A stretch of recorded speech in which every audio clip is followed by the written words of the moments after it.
How beneficial is the compost then, Jeff? Well, in my mind, the compost is sustainable. It's really, really basic. We have to look after the soil. They're not making any, there's no new countries popping up. There's very limited land now for grapes. What we're doing here is we're becoming sustainable. We're actually working with nature rather than against her. Everything, you've got to take everything into consideration. A big part is the part's ability to hold moisture, air and biology. They're the three key. They are free. Yep. That's naturally in the ground. We need to replace it.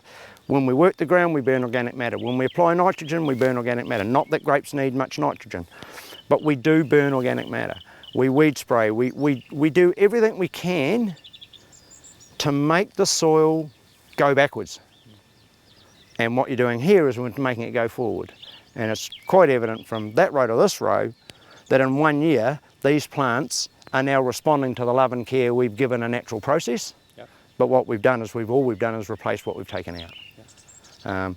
It takes Mother Nature years to make good soil. Hundreds of thousands of years. We're just trying to do it in a year.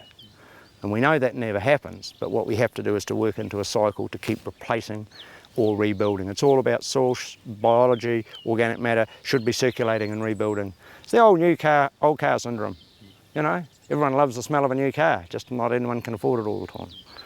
But the more new car, the less problems we've got. The old dunger out the back with the dog smell sitting in the back, you're always going to have problems with breakdown. Same with the soil.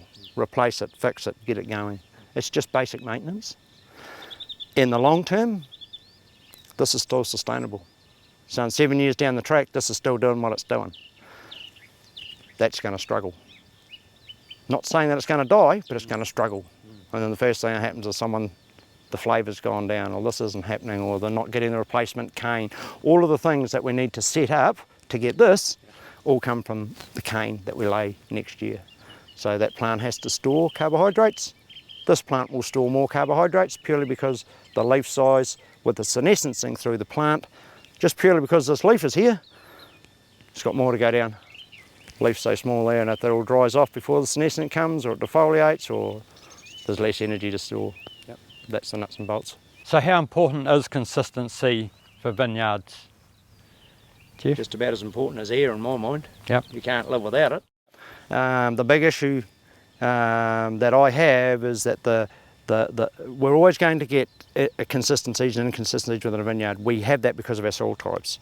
But the problem, when they're that far apart, it's unmanageable. When it's that far apart, it's manageable.